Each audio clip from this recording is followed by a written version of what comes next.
Programme में खुशामदीद। मैं हूँ आपका मेज़बान सईद का। नाज़रीन, कुछ खबरें। इलेक्शन कमीशन क्या PTI को बतौर पार्टी ख़त्म कर देना चाहता है। उनको बताया गया है कि जो शदीद एतराज़ात उठाए हैं उन्होंने, और उसके हवाले से उन्होंने कहा है कि आगे फर्दर बॉडीज़ भी फॉर्म नहीं हो सकती। तो ये क्या ख़ास मोहब्बत है इलेक्शन कमीशन की PTI से। हालांकि हम जानते हैं कि जितनी इलेक्शंस बाकी पार्टियों में भी होते रहे हैं वो कोई इतना सीरियस मामला नहीं था। कुछ लोग तो उसे ढोंग भी कहते हैं, और बल्कि बाकायदा लिमिटेड कंपनियां हैं, पार्टियां बाकायदा ख़ानदानों के तसल्लुत में हैं।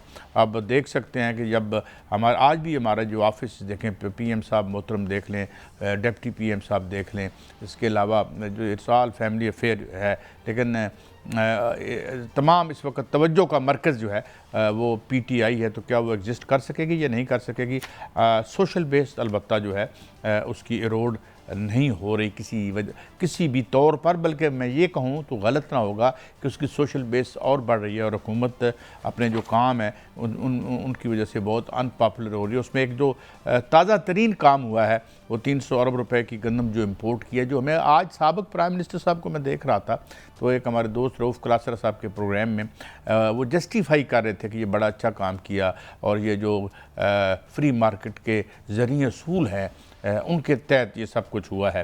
हालांकि ख़ासा डिफेंस वीक था उनका कि जब बम्पर क्रॉप आने वाली है तो उस वक्त आप क्यों अलाउ कर रहे हैं इसको। फ्री मार्केट इकानमी बहुत अच्छी चीज़ होती है, लेकिन क्या किसानों के शिकम से, उनकी मैशत से, उनकी ज़िंदगियों से ज़्यादा मुक़द्दस चीज़ है जिसकी पासदारी के लिए आपने फ्री मार्केट के ज़रिए असूलों पर अमल करते हुए जो है इतनी गंदम मंगाई। और अब ये है कि वो गंदम किसान रख के बैठे हुए हैं, और वो गंदम अब वो हमें ये कह रहे हैं कि ये उनसे ले ली जाएगी 3000-3900 वेर एवर, जहाँ भी दो लगेगा इनका, लेकिन फिर यही आवाम को महंगी बेची जाएगी। तो ये सिलसिला और फिर एक ऐसे वक्त में 650 रुपये में अभी बात होगी हमारी एक माहिर मैशदान से भी कि कितने $100 मिलियन जो हैं वो रिलीज़ करवाए गए। और अब ये कि वो कहते हैं ना कि वाए नाकामी मताए कारवां जाता रहा, कारवां के दिल से एहसास ज़िया जाता रहा। अब ये इसको जस्टिफाई भी कर रहे हैं, इसको जस्टिफाई कर रहे हैं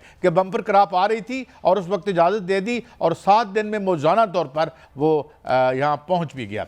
इस पर हमारी गुफ्तगू चलेगी। अब निजकारी का मामला ये है कि निजकारी जो है वो बड़ी अच्छी चीज़ है। ये तो अब तक तो टबू था, उस पर बात करना बड़ा मुश्किल था, मगर सवाल ये है कि आज इकोनॉमिस्ट जैसे इदारे कहते हैं उससे मुल्कों में इट डिड नॉट वर्क, क्योंकि ट्रांसपेरेंट नहीं हुई। अगर आप ट्रांसपेरेंट करते तो शायद ये बिल्कुल ठीक हो जाती, मगर हमने क्या देखा कि यहाँ बैंक किस तरह बिक गए कि उनके बैंकों के अंदर पड़ा हुआ जो फर्नीचर था उसकी कम कीमत से बिके। मैं नाम नहीं लेता, कभी कभी ले भी लेंगे, और उनके ऑडिट करवाए जाएं तो जिस तरह मैं कहता हूं कि जिस तरह बिजली के IPPs की जिस तरह हमने कल बात की थी, उनके तमाम मुआहिदों को अगर हम निकालें और निकाल के उनका ऑडिट करवाएं तो बहुत से लोग शायद सियासत को क्या जेलों से बाहर ना आ सकें, क्योंकि बिल्कुल रियासत को खोखला करके रख दिया गया है।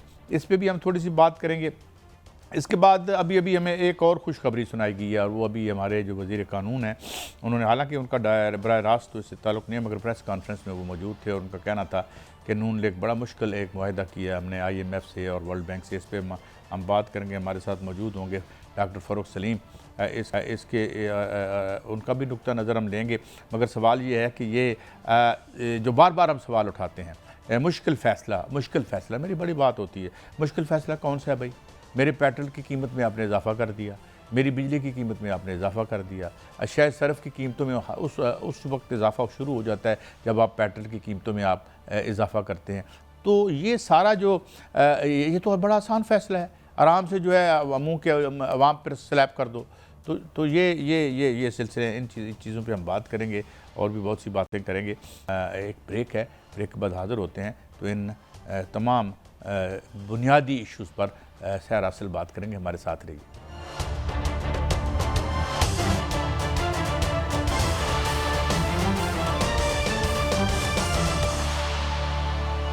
Welcome back. नाज़रीन, ने ज्वाइन किया है PTI के मरकज़ी रहनुमा जनाब साबिक़ वफाकी वज़ीर जनाब अली मोहम्मद ख़ान साहब। Thank you very much Ali Mohammad Khan साहब, आपने हमें वक्त। अली मोहम्मद ख़ान साहब, मोहब्बत बहुत लगता है इलेक्शन कमीशन की ख़त्म हो ही नहीं पा रही। अब उन्होंने कहा है जी कि बेशुमार और मज़ीद एतराज़ात आपके इलेक्शंस पर आ गए हैं और फर्दर बॉडीज़ भी आप फॉर्म नहीं कर सकते। तो ये क्या लगता है आपको, इस तरह हमने तारीख में देखा है पार्टियां इस तरह से एग्जेक्टिव या एडमिनिस्ट्रेटिव एक्शन से ख़त्म तो नहीं होती, लेकिन क्या कोई इलेक्शन कमीशन के आप क्यों कानूनी तकाजे पूरे नहीं कर पा रहे? अली मोहम्मद खान साहब। बहुत शुक्रिया। बिस्मिल्लाहिर्रहमानिर्रहीम। अल्लाहुम्मा सल्लि व सल्लिम व बारिक अला सय्यिदिना मुहम्मद रसूलुल्लाह खातमुन नबिय्यीन सल्लल्लाहु अलैहि वसल्लम। बहुत अहम मामला है। पाकिस्तान की सबसे बड़ी जमात सियासी, उसके साथ जो हो रहा है काबिल अफसोस है। चाहे तहरीक इंसाफ हो या कोई भी सियासी जमात हो, उसको सियासत के मैदान से इस तरह ब्यूरोक्रेटिक तरीक़ों से बाहर करना नुकसान है पाकिस्तान का, क्योंकि कोई सियासी जमात चंद अफराद का मजमुआ नहीं, बल्कि उसके पीछे लाखों करोड़ों अवाम की ख्वाहिशात होती हैं। और फिर जब वो जमात मुल्क की सबसे बड़ी वफाकी जमात हो और जो सिर्फ वाहिद वफाकी जमात रह गई है, मैं तो यहाँ ये भी कहूँगा कि आपने कहा कि क्या कानूनी तकाज़े हैं। कानूनी तकाज़े तो पूरे हो जाते हैं और हमने कर दिए हैं बार बार। कुछ कानूनी तकाज़े हैं और कुछ जो हैं नफसानी ख्वाहिशात हैं। ख्वाहिशात हम किसी की पूरी नहीं कर सकते, वो तो अल्लाह ही पूरी कर सकता है। तकाज़े हमने पूरे कर दिए हैं। अब अगर वो तकाज़े किसी की मन मर्ज़ी के हैं, वो तो पूरे नहीं हो सकते। अगर वो पूरे होने होते तो इमरान खान साहब के लिए बड़ा आसान था, एक दिन भी जेल में ना होते। तो वो तो फ़िलहाल मुझे पूरे होते नज़र नहीं आ रहे। कि अगर इसका मतलब ये है कि तहरीक इंसाफ को दीवार से लगाया जाए और फिर किसी चीज़ पे हमें राज़ी किया जाए कि अब ये करें तो वो होगा, ये चीज़ें ठीक नहीं हैं। मैं बात को एक और पैराए में भी बात करना चाहता हूँ। बहुत नुकसान पाकिस्तान के सियासी जमहूरी निज़ाम को पहुँचाया जा चुका है। पाकिस्तान की दूसरी बड़ी जमात थी, है, अल्लाह उसको रखे, लेकिन वफाकी जमात थी, अब वफाकी नहीं रही, वो है पीपल्स पार्टी। पेशावर से भी जीती थी, लाहौर से भी जीती थी और कराची से भी जीती थी और बलूचिस्तान में भी उसकी प्रेजेंस थी। अब वो सिंध की जमात बन के रह गई है। नवाज शरीफ साहब की जमात एक ज़माने में लाहौर से तो जीती थी, लेकिन केपीके में उस वक्त सूबा सरहद कहते थे पख्तूनख्वा को, वहाँ अपना वज़ीर आला बना गई थी। और आपको याद होगा एक ज़माने में सिंध में भी इनकी ठीक-ठाक प्रेजेंस थी। जो भी वजूहात हुई, जो भी इनके साथ किया गया, टूटी तोड़ी गई, पैट्रियट्स बनाए गए, क्यू लीग बीच में से निकाली गई। आज पीपल्स पार्टी सिर्फ सिंध की जमात अंदरूनी बन के रह गई है। मुस्लिम लीग नून किसी ज़माने में पंजाब की रह गई थी, अब वहाँ से भी फारिग है तकरीबन, क्योंकि वोट तो तहरीक इंसाफ को पड़ा है। तो ये जो हो रहा है पाकिस्तान की पॉलिटिकल जमातों के साथ, सिर्फ तहरीक इंसाफ का अलमिया नहीं है, सब जमातों के साथ हो चुका है। मैं समझता हूँ इन जमातों को तो इन चीज़ों के खिलाफ बात करनी चाहिए, वो खुद इसका शिकार रही हैं। अच्छा अली मोहम्मद खान साहब, एक और एक गिला आता है जब भी हम लीडरों से बात करते हैं, खान साहब बज नहीं होते, डील पे नहीं आते, सियासतदानों से बात नहीं करते, जो है वो अपने इस तरह से मामलात नहीं चलते। ये डील की क्या ऑफ़र है? नंबर 2, मौलाना फजलुर रहमान आपकी सपोर्ट करते नज़र आते हैं। बड़े बड़े महिरुल वाक़यात होते हैं सियासत में, तो एक तो डील के हवाले से बताएं, और दूसरा मौलाना फजलुर रहमान कहते हैं कि हम मिल के चलेंगे आपके साथ, इस पे आपकी पार्टी का क्या मौक़िफ़ है? डील तो इमरान खान साहब ने नहीं करनी, उसूलों पे बात करेंगे। पाकिस्तान की सियासत को और मुल्क को, रियासती उमूर को आगे ले जाने के लिए कोई रास्ता अगर निकलता है जिसमें इमरान खान साहब और असीरान की रिहाई है और उसके साथ साथ मैंडेट की वापसी है, तो उस पर कोई बात आगे चल सकती है। लेकिन अगर इसका मतलब ये है कि हम अपने उसूली मौक़िफ़ से पीछे हटें, तो उसके लिए तो खान साहब तैयार नहीं होंगे। जहाँ तक मौलाना साहब का ताल्लुक है, अच्छी बात है कि वो पाकिस्तान तहरीक इंसाफ के उसूली मौक़िफ़ के साथ हैं कि धांधली नहीं होनी चाहिए। फॉर्म 47 से जो है किसी को भी नहीं जिताना चाहिए, अवामी मैंडेट का एहतराम होना चाहिए। अच्छा ठीक, तो ये लेकिन क्या और पेशावर से कुछ जी सीटें जी उनको दी गई हैं, खासकर पेशावर की एक सीट है जहाँ से हमारे एक एमएनए साजिद नवाज जीते हैं, वहाँ फॉर्म 47 पे उनके एक एमएनए को जिताया गया है। वो लगे हाथों पेशावर की सीट हमें वो दें और डिमांड करें कि भाई मैं धांधली के खिलाफ हूँ और अगर उनकी जमात को कोई फ़ायदा पहुँचे उससे हाथ उठाएं। मैं समझता हूँ उससे क्लियर होगा कि वो वाकई इस चीज़ के सही मानों में खिलाफ हैं, क्योंकि जो रजीम चेंज हुई थी, रजीम चेंज में फजल रहमान साहब ने इक्वली किरदार अदा किया था जिस तरह जरदारी साहब ने या मियाँ नवाज शरीफ साहब की जमात ने। तो मेरे ख्याल में या एक तो रजीम चेंज वाले इशू पे वो ज़रूर इसका इजहार करें कि वो जो कुछ हुआ वो गलत था, क्योंकि ये नहीं हो सकता कि माजी में आप इन चीज़ों का हिस्सा रहें और अब आप इस तरफ आ जाएं। तो इसमें एक एतमाद का फुकदान ज़रूर नज़र आता है। उनके एक रिश्तेदार इस वक्त पख्तूनख्वा में गवर्नर हैं, तो वो भी एक वफाकी ओहदा है, सबको पता है वो कहाँ से आया था। तो अगर उन्होंने अपोजिशन की तहरीक का हिस्सा बनना है तो पूरा हिस्सा बने, हम उनको सर आंखों पे बिठाएंगे। अच्छा, एक हलचल है मुल्क में, हमने देखा किसान जो हैं वो सड़कों पर हैं, और कल मेरी बात हो रही थी किसान इत्तेहाद के चेयरमैन से, तो एक अजीब मिसिंग लगता है। जितनी पॉलिटिकल पार्टीज़ हैं अली मोहम्मद खान साहब, जो हार्ड कोर इश्यूज़ हैं, गुर्बत के हैं, ये जो मुबैना करप्शन की गई, किसान का गला काटा गया, ये कभी फोर फ्रंट पे नहीं आते आम आदमी के मसाइल। तो आप एक नई पार्टी हैं और पॉपुलर पार्टी हैं, तो आपके प्लेटफॉर्म से भी हमें कोई ख़ास वाज़ेह मौक़िफ़ नज़र नहीं आता। तो क्या इसको भी आप अपने एजेंडे पे रखेंगे दीगर एजेंडे के साथ, जो आप चाहते हैं कि जी धांधली कोई मुदावा किया जाए? किसानों के साथ हमने हमेशा यकजहती का इजहार किया है, और अभी भी हमारी पंजाब की लीडरशिप पंजाब में सूबाई असम्बली के लेवल पे निकली। लेकिन मसला वहाँ पे ये है कि वहाँ तो किसी जी रूह को किसी हक बात पे पुरअमन एहतजाज करने का हक सलब कर दिया गया है, और डंडे बरसाना, पकड़ना, हमले करना, घर तोड़ना, उठा लेना, गायब कर देना, मार देना, बेइज्जत करना, चार दीवारी का तकद्दुस पामाल करना, सरों से चादरें खींचना, दुपट्टे खींचना, लोगों को कलियों में खींच के उनको बरहना करके पत्नी क्या क्या करना, ये सारा कुछ पंजाब में हो रहा है। पता नहीं राजा दायर ने शायद इससे ज्यादा जुल्म किया हो, मुझे नहीं पता, लेकिन शायद इससे ज्यादा ना किया हो जो ये लोग कर रहे हैं।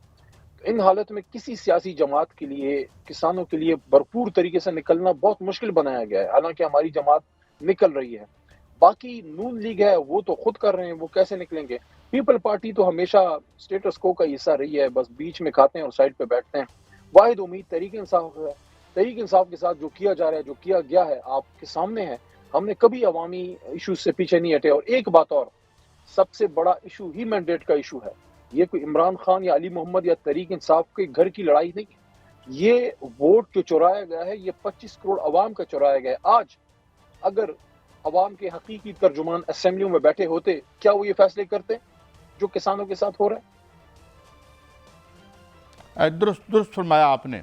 लेकिन एक जो यहाँ पे जितनी भी पॉलिटिक्स आज तक हुई है, पीपल्स पार्टी की देख लें या उनकी देख लें, मुस्लिम लीग नून की, तो कहीं ना कहीं वो कभी कोई ना हर चंद के कहें है नहीं है वाली बात है कि वो मिसाक की जमहूरियत भी हो रहा है, वो मिसाक ये भी हो रहा है। तो क्या खान साहब ये समझते हैं कि उनकी जितनी पॉपुलैरिटी है वो बेसिकली इन दो पार्टियों से जो लोगों की बेजारी है वो है उसकी बुनियाद, और इनसे हाथ में लाना या इनसे बात करना एक पॉलिटिकल खुदकुशी होगी? ये थ्योरी दुरुस्त समझते हैं आप? नहीं, ये गलत है। ऐसी कोई बात नहीं है। हम उनके ज़ाती दुश्मन उनको नहीं समझते, लेकिन उनकी सियासत के रिएक्शन में लोग हमारे साथ जुड़े ज़रूर हैं। ये बात बिल्कुल सही है कि मिस गवर्नेंस और करप्शन, इदारों की तबाही और मेरिट की खिल आवाज़ शायद फ्रीज़ हुई है अली मोहम्मद खान जी। अब बहुत शुक्रिया अली मोहम्मद खान साहब, आपने एनलाइटन किया और पार्टी के मौक़िफ़ से हमें आगाह किया कि ज़ाहिर है आप ब्यूरोक्रेटिक तरीके से, एग्जेक्टिव तरीके से इन चीज़ों को नहीं कर सकते। सियासत के मैदान में मुकाबला करना पड़ता है, और ये सब कुछ करते करते दो पार्टियों ने अपनी सोशल बेस उड़ा के रख दी। तो ये तो इसका एक नतीजा है। बहरहाल हम एक ब्रेक की तरफ बढ़ते हैं, और ये बहुत सी खबरें और भी हैं, और भी बात करेंगे। डिप्टी प्राइम मिनिस्टर बने हैं जनाब, वो कैसे बने हैं, और उसमें सुना है कि बनने तो जा रहे थे अपने जो हमारे वज़ीर दाखिला हैं, मगर वो जल्दी में बन गया। और इसके अलावा बहुत सी बातें करेंगे, मैशत पे बात करेंगे, IMF के प्रोग्राम पे बात करेंगे, आने वाले दिनों में कीमतों का जो मामला है जिस पे आज वफाकी वज़ीर बोले हैं उस पर बात करेंगे। हमारे साथ रहिए।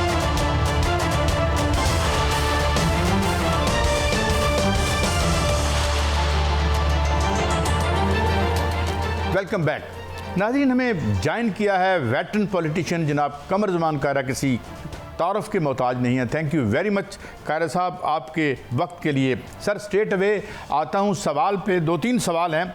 पहला तो ये कि आज फिर बयान छपा है और एक पॉलिसी डिफरेंस नज़र आता है आप में और प्राइवेटाइजेशन का जो इशू है, इस पे आज फिर एक स्टेटमेंट आई है।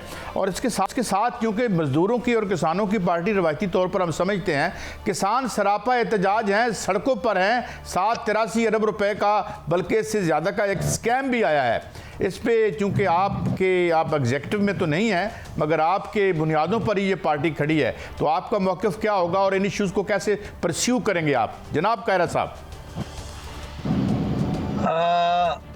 बात यह है कि जहाँ तक किसानों का ताल्लुक है, बिल्कुल हम किसानों के इस इशू के साथ हैं, 100% साथ हैं, कोई दूसरी इस पर राय नहीं है।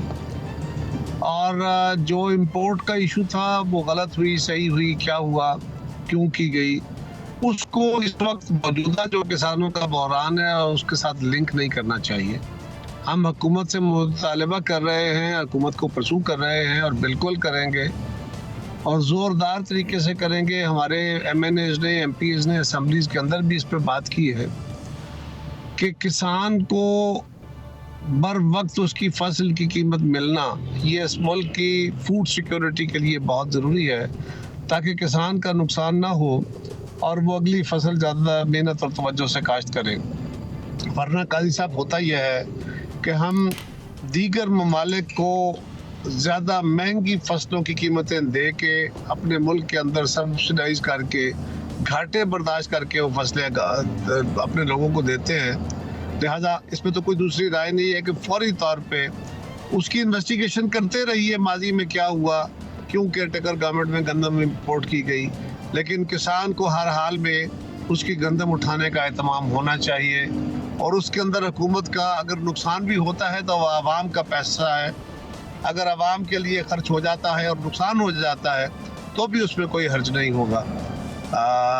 रही बात प्राइवेटाइजेशन की, तो प्राइवेटाइजेशन की कोई पॉलिसी चेंज हमारे सामने नहीं आई। हमने वाज़े तौर पे ये पॉलिसी गवर्नमेंट को रखी है कि आप आउटराइट सेल की बजाय पब्लिक प्राइवेट पार्टनरशिप में चीज़ें देने की कोशिश कीजिए। उसका फ़ायदा ये होगा कि प्राइवेट सेक्टर अच्छी उस इदारे को चला लेता है, खड़ा कर लेता है, तो जो गवर्नमेंट का 51% या जो भी शेयर होगा तो वो गवर्नमेंट के साबका घाटों को कवर करने की पोजीशन में होगा और गवर्नमेंट का उसमें अमल दखल भी एक हद तक रहेगा।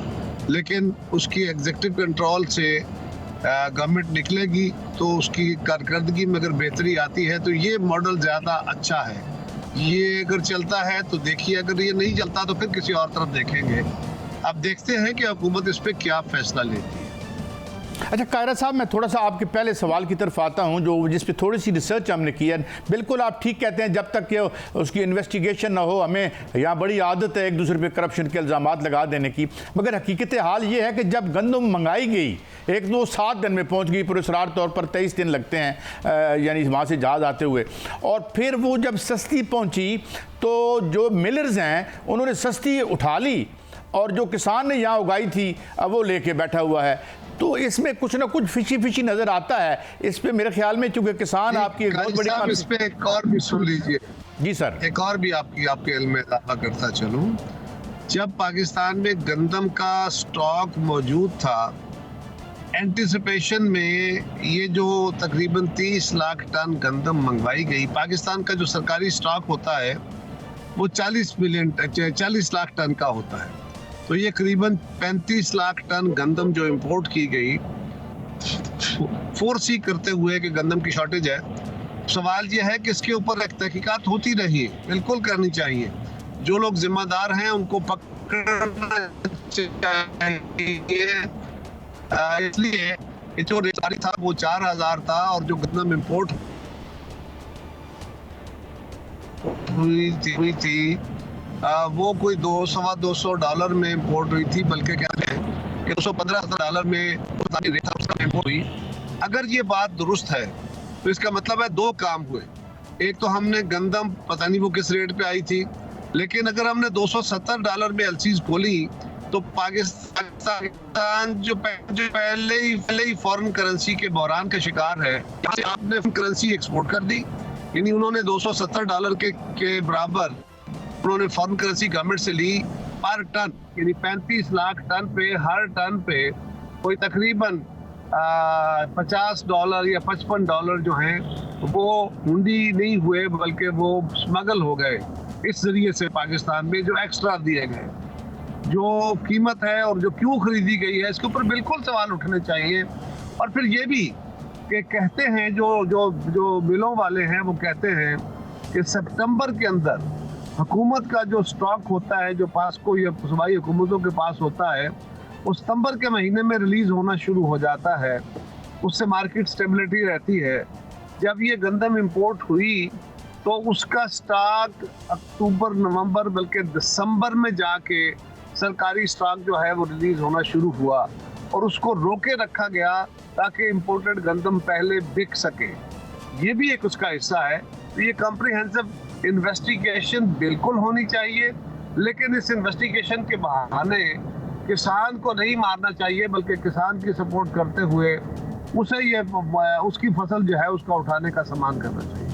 कल तक तो जो मैं किसान इत्तेहाद के चेयरमैन थे मेरे शो पे, उन्होंने भी बताया जी कि वो हुकूमत ने फ़िलहाल इनकार कर दिया है गंदम उठाने से। लेकिन अब मैं आपकी तरफ आता हूँ, यानी आपकी मुराद ये कि आपकी हजूर ये जो गवर्नरशिप का मामला था, ये भी हमें लगता है उधर नई अपॉइंटमेंट्स हो रही हैं, वाइस प्राइम मिनिस्टर का ओहदा भी तख्लीक हो चुका है। कुछ रूमर मिल ये कहती है कि शायद वज़ीर ख़ारजा फिर एक बार जनाब मोहतरम बिलावल भुट्टो साहब बनेंगे। तो ये कहाँ कहानी रुकी हुई है और ये कैसे आगे सिलसिला बढ़ रहा है?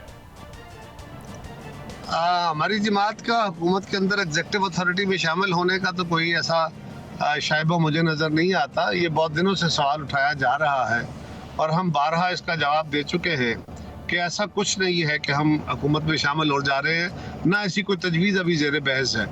अगर कोई तजवीज़ ज़ेर बहस होगी तो उसके ऊपर बात कर लेंगे, देख लेंगे कि क्या सूरत है, हमारी सी इस पे फैसला कर लेगी। जहाँ तक गवर्नरशिप का तल्लुक है, चारों सूबों के गवर्नर जो हैं उनकी तैनाती की प्रिंसिपली फैसला किया गया है। अब वो किस किस का नाम उसमें निकलता है, 2 नाम मेरी जमात ने देने हैं, 2 मुस्लिम लीग ने देने हैं। तो ये अब यही रह गए हैं तकर्रियों के हवाले से, तो होपफुली ये जल्द हो जाएगा।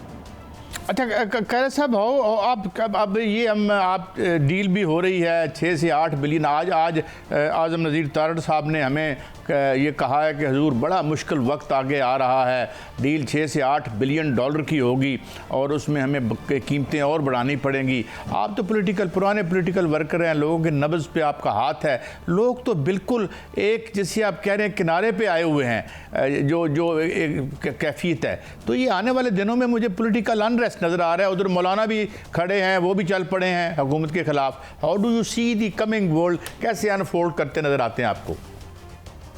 काजी साहब, ये जो आपका तजिया है ये दुरुस्त है, इसमें वज़न है कि लोगों को मुश्किल हालात में ऑलरेडी बड़ी मुश्किलात हैं और उनकी मुश्किलात में और इजाफा करना कोई दानिशमंदी नहीं है।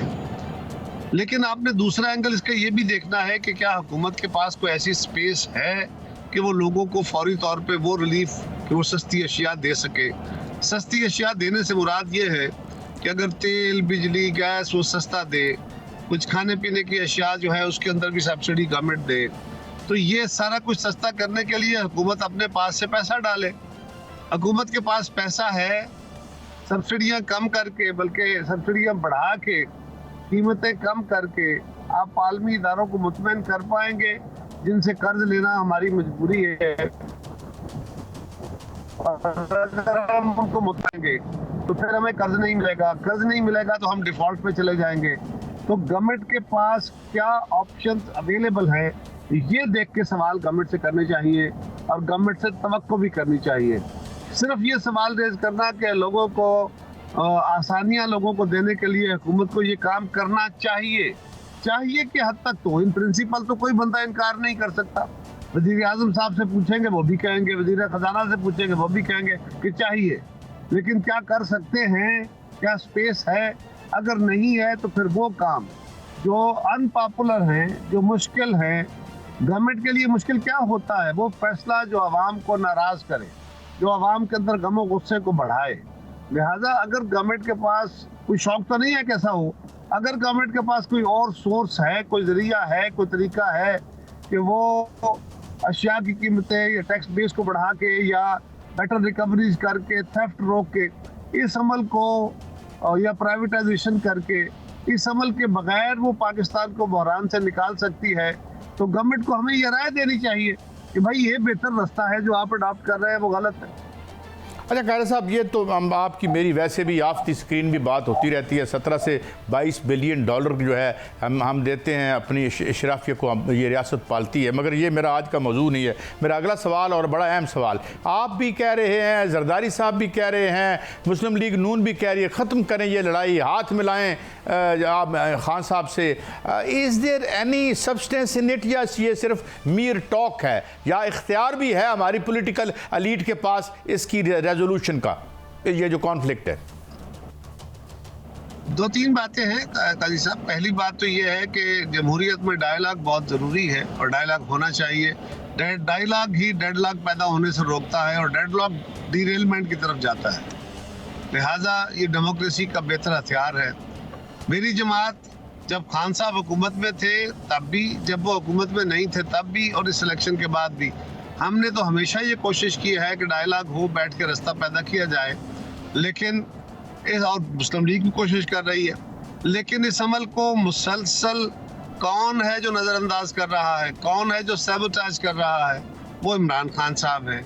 वो अपनी हुकूमत में भी हमें गालियाँ देते रहे और वो यही कहते रहे कि मैं इनके साथ नहीं बैठूंगा, ये एनआरओ मांगते हैं, हालांकि वो बिल्कुल झूठ पे अपनी तरफ। हमारी गवर्नमेंट आई, हमने फिर कोशिश की, फिर खान साहब ने वो मायदा, आपके इल्म में है ना, वो मायदा हो गया था, क्राइसिस टल गया था। 6 मई को खान साहब ने किए किराए पे पानी फेरते हुए यूनिलैटरली विड्रा कर लिया और फिर 9 मई हुआ, फिर ऑनवर्ड जो कुछ हुआ वो आपके सामने है। अब सवाल ये है कि अगर इसी अमल में हमने आगे बढ़ना है तो फिर हम समझते हैं कि डायलॉग बहुत ज़रूरी है, लेकिन डायलॉग खान साहब नहीं करना चाहते। अब भी वो कहते हैं कि इन 3 जमातों के साथ मैं डायलॉग नहीं करूँगा।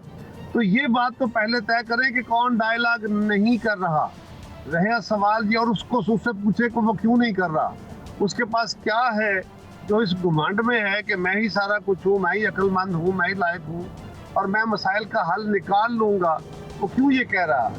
और तीसरी बात यह है कि जो आपका सवाल के इख्तियार है कि नहीं है, हम जो मुसलसल ये बात कर रहे हैं, हम अपने जोर पे कह रहे हैं, तो हमें करने दें। फिर आप कायल करें इमरान खान को, उसे समझाएं कि इनके इख्तियार में नहीं है, लिहाजा वो कहे कि मैं डायलॉग करता हूँ, फिर पता चल जाएगा।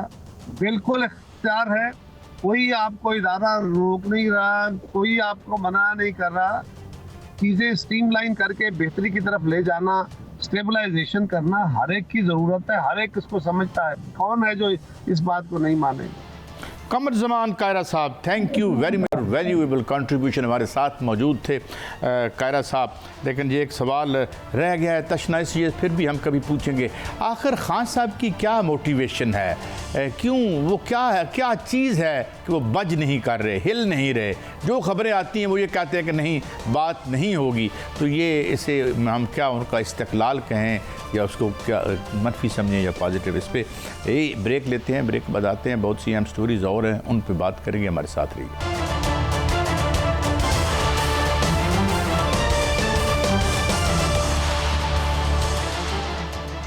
वेलकम बैक नाज़रीन। हमें ज्वाइन किया है बड़ी अहम शख्सियत, मईशतदान, दानिशवर, लिखारी जनाब डॉक्टर फ़र्रुख सलीम साहब ने। बहुत शुक्रिया डॉक्टर साहब, आपने हमें वक्त दिया। डॉक्टर साहब, देर इज़ यानी एक प्लेथोरा ऑफ क्वेश्चंस है, मगर समझ नहीं आती कहाँ से शुरू करूँ। आ जाते हैं यहीं पे, ये जो नून लीग का IMF का प्रोग्राम जो हम ले रहे हैं, इस पे आज आज़म नज़ीर तारड़ साहब ने हमें जो है ख़बरदार किया है कि इसके बड़े मुश्किल फ़ैसले करने होंगे। तो मैं आपसे सवाल ये करना चाहता हूँ कि मुश्किल फ़ैसला तो वो है कि अगर इस मुल्क की इशराफी अपने आप को टैक्स करे, ये तो बड़ा आसान फैसला है, आपकी और मेरी जेब पे डाका डाल दें पेट्रोल की कीमत बढ़ा के, तो यही होने जा रहा है डॉक्टर साहब? देखिए, पहली बात तो ये है काजी साहब कि हमारी कनपट्टी पे बंदूक रख के हमें कोई ज़बरदस्ती IMF के पास नहीं लेके जाता। हम अपनी माशी फैसलों की जो माशी फैसले जो करते हैं, उनमें जो गलतियां हो जाती हैं, उनके नतीजे में मजबूर हो जाते हैं कि हम IMF के पास पहुंच जाएं। पहली बात तो ये था। दूसरी बात यह है कि IMF की कोई 78 साल तारीख है और उसके पास कोई एक सिंगल सक्सेस स्टोरी नहीं है, और उसकी एक बहुत बड़ी वजह है। ये जो आलमी मालियाती इदारे हैं, ये आर्टिकल्स ऑफ एग्रीमेंट के तहत काम करते हैं, इनका लिखा हुआ मैंडेट होता है, और जो IMF का मैंडेट है वो आपको नेट पे मिल जाएगा। जब भी मैं ये बात करता हूं तो मुझे आइंस्टाइन का एक बड़ा मशहूर बोल है, वो ये कहता था कि इनसैनिटी की डेफिनेशन, अब मैं क्या कहूं कि बेवकूफ़ी की डेफिनेशन जो आइंस्टाइन ने बताई थी वो ये थी कि अगर आप एक ही तजुर्बे को बार बार दोहराते जाएं और बैठे इस चीज़ की तवक्को रखें कि नतीजा कोई फ़र्क निकलेगा, तो वो ये कहता था कि इससे बड़ा बेवकूफ़ कोई नहीं हो सकता। हम 24 प्रोग्राम कर चुके हैं IMF के, और अगर 24 प्रोग्राम्स के नतीजे में हमारी मईशत तंदुरुस्त व तवाना नहीं हुई और आप और मैं दोबारा से ये तवक्को लगा बैठे, फिर मैं क्या करूं? अच्छा डॉक्टर साहब, मैं एक इंटरव्यू सुन रहा था एक जनरल साहब का, एक सोशल मीडिया पे रिटायर्ड, उन्होंने एक फिगर कोट की कि जितना कर्जा हमने लिया उसका 42% जो था वो MNAs के ज़रिए डेवलपमेंट पे खर्च हुआ।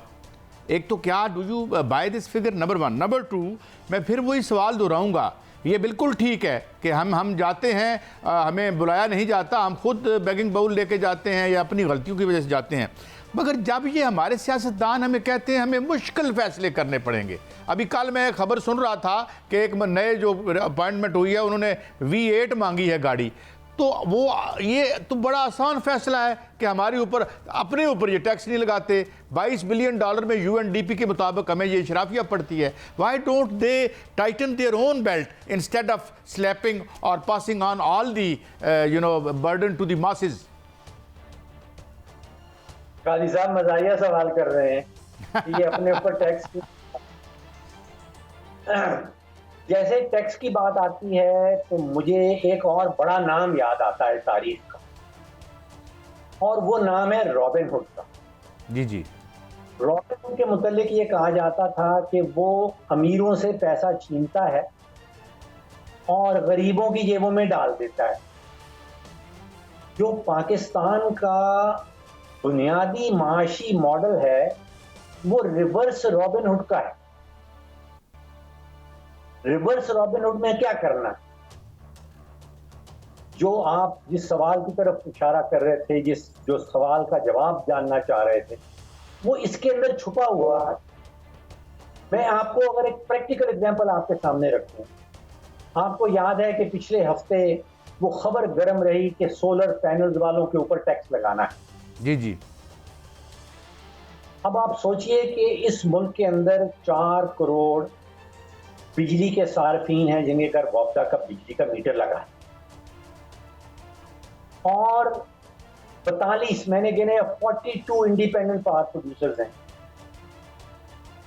ये लुबे लुबाब क्या है सारी पॉलिसी का कि उन 4 करोड़ पाकिस्तानियों से पैसा वसूल करना है, उनकी जेबों से पैसा निकालना है और उन 42 इंडिपेंडेंट पावर प्रोड्यूसर्स की जेब में डालना है।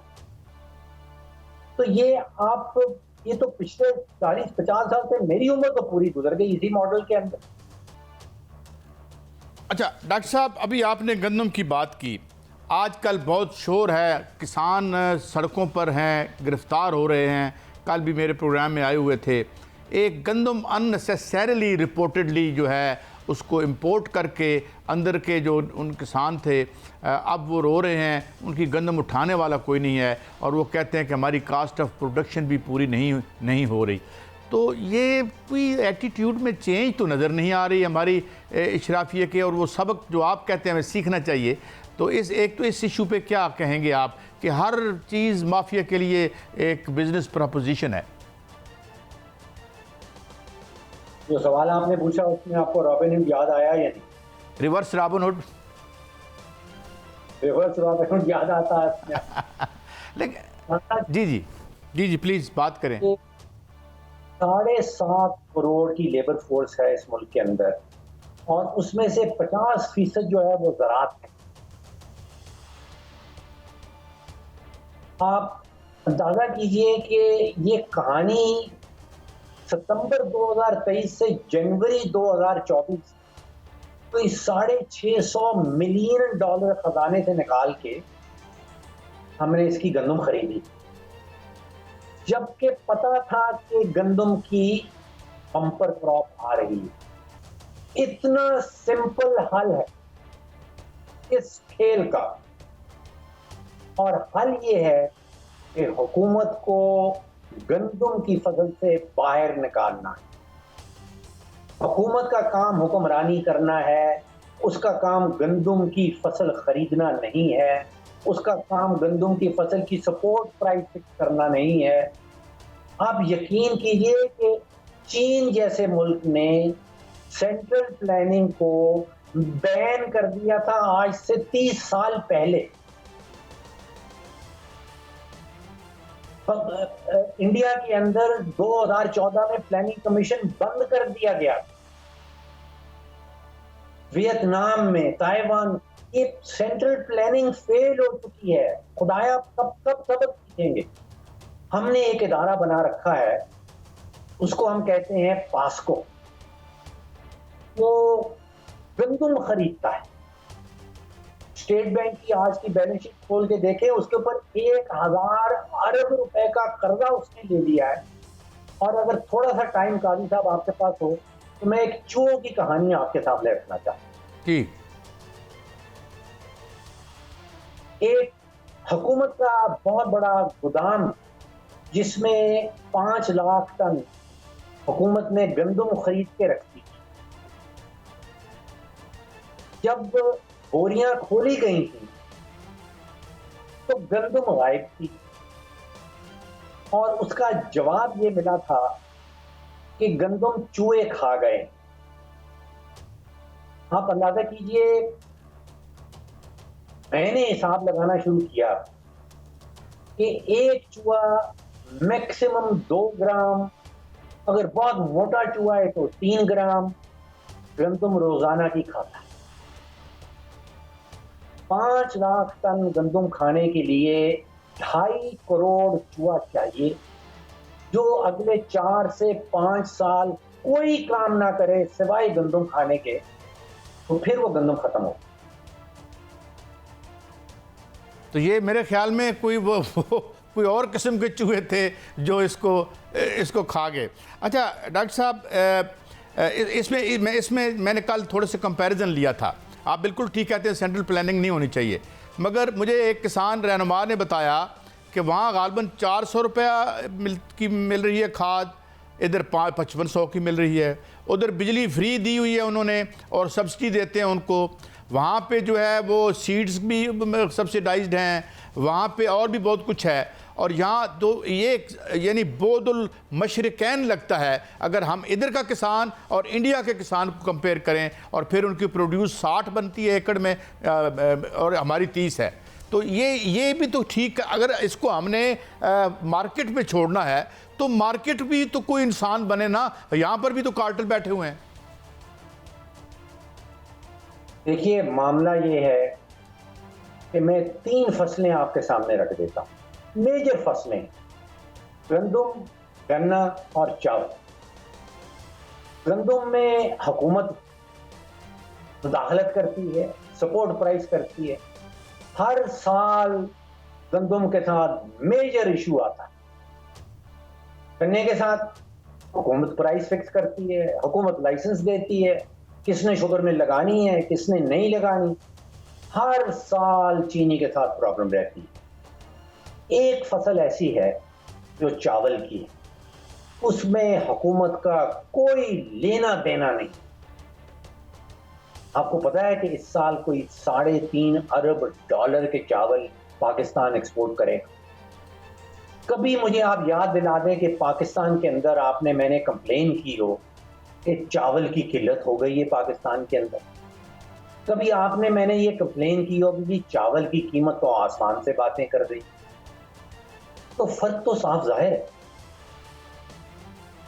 बिल्कुल ठीक है। और मैं डॉक्टर साहब इस नोट पे, लाइटर नोट पे प्रोग्राम शुरू किया था आपके साथ सेगमेंट कि हमें एक जो है इस्ताराती तौर पर चूहे मार मुहिम, वो जो 2.5 करोड़ मुबैना चूहे हैं, जब तक हम उन्हें नहीं मारते हमारे सिलसिले शायद सीधे ना हों। हमारे साथ थे डॉक्टर फ़ारूक सलीम।